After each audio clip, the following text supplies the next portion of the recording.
Buying Mittens 英訳手袋を買いに新美南吉 Retold by 大久保ゆう It was a cold winter morning in the forest. A little fox who lived alone with his mother walked out of the hole that was their home. "Ow!" cried he, holding his eyes and tumbling back to his mother. "Mommy, I've got something in my eyes. Get it out, please." The mother fox was very worried and cautiously pulled his paws away. But she found nothing in his eyes.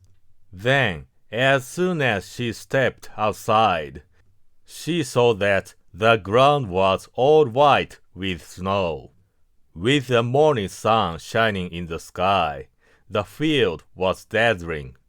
She realized that the little fox had been blinded by the strong light thrown back from the snow, which he had never seen before. The cub soon started playing in the snow.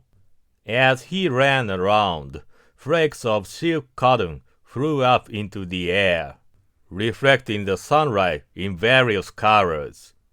Then suddenly, plump plop, with a thud fell some powdered snow onto his head. The little fox rushed away in a panic, but when he stopped to look back, he saw no one. The snow had actually stripped off the branches of a fir tree. He watched some of it still sliding down like threads. Later, the little fox went home. "Mommy, my hands are cold.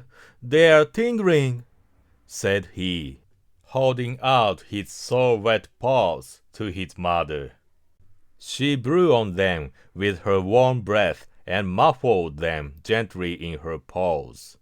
"They'll get better soon. Snow won't hurt you," said the mother fox, but she was worried that his paws might get swollen, and so she decided to go to town that evening to buy woolen mittens in her child's size. Darkness came over the forest and the field. Still the snow remained white during the night. Then the two animals left home. The child walked along, staying beneath his mother and looking all around with curious eyes. Presently, they saw a single light up ahead. "Look, Mommy," said the little fox. "A star has fallen down to that low place, hasn't it?" "That's not a star," replied the mother, as her legs trembled. "That light is coming from the town." It reminded her of the accident that she and her friend had had in the town.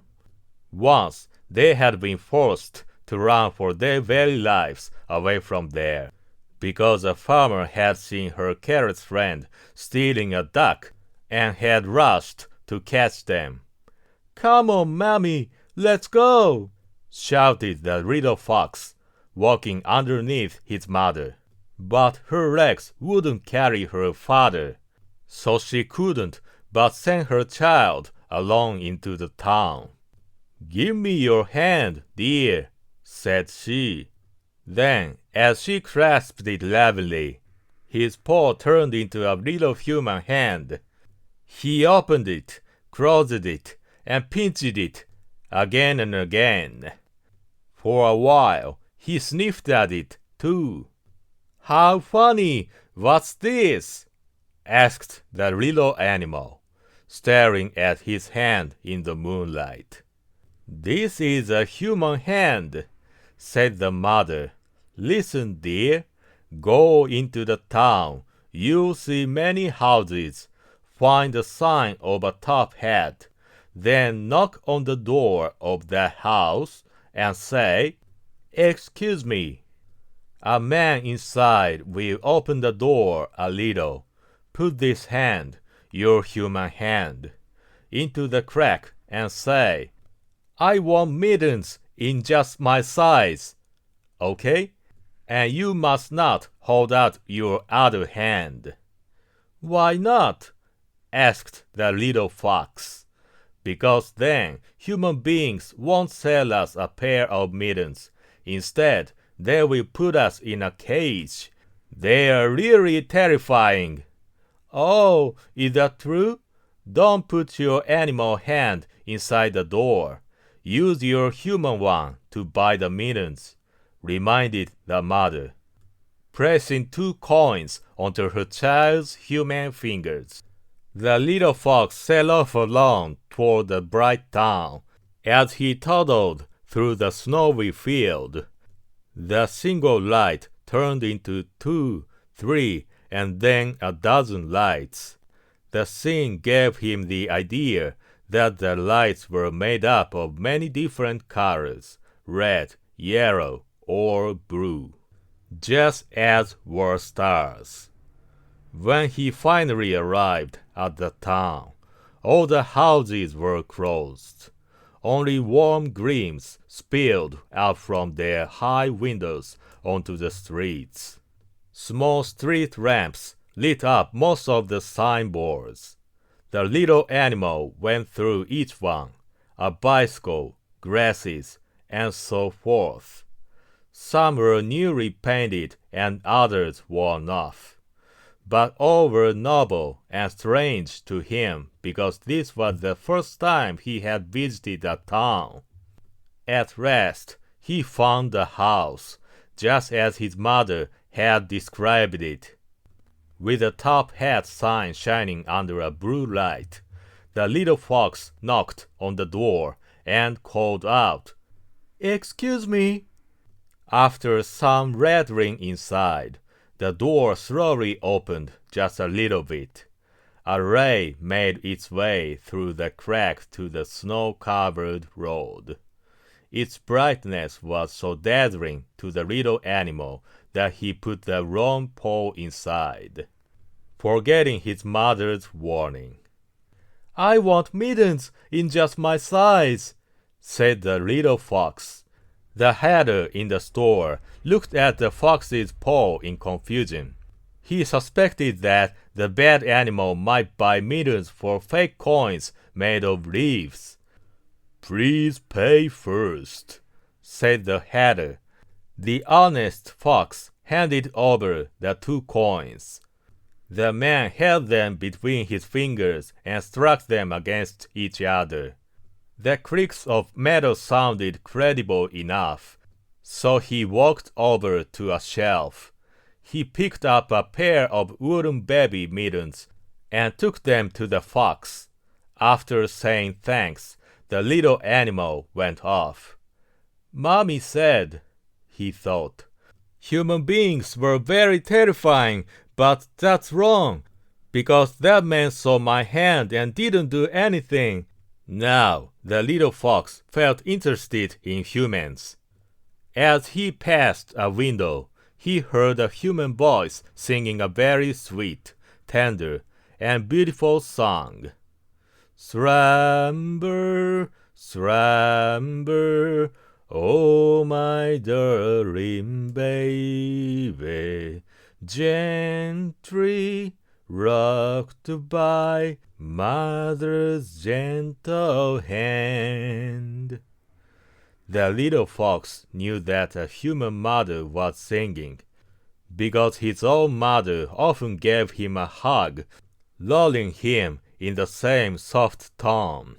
Then he heard a child saying, "Mommy, tonight is very cold, so a little fox is crying about the coldness in the forest, isn't it?"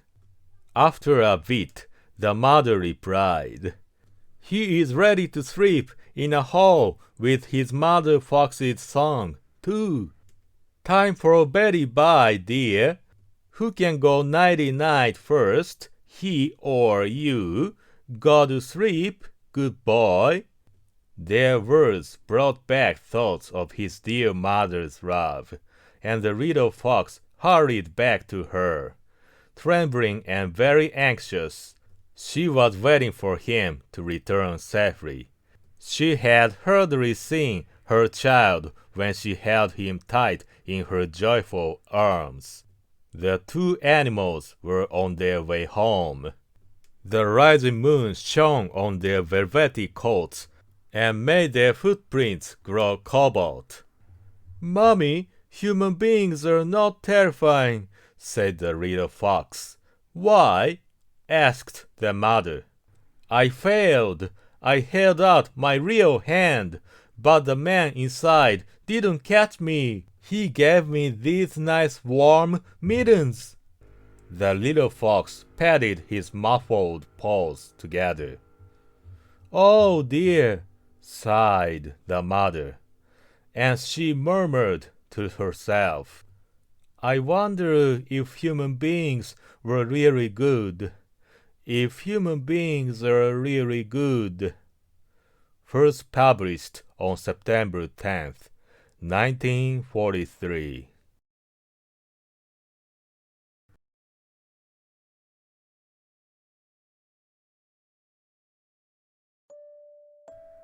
Hi, thanks for listening. If you like this video, please subscribe to my channel. ご清聴ありがとうございます。この動画が良いと思った方は、よろしければチャンネル登録をしていただけると非常に助かります。それではまた次の動画でお会いしましょう。See you next video.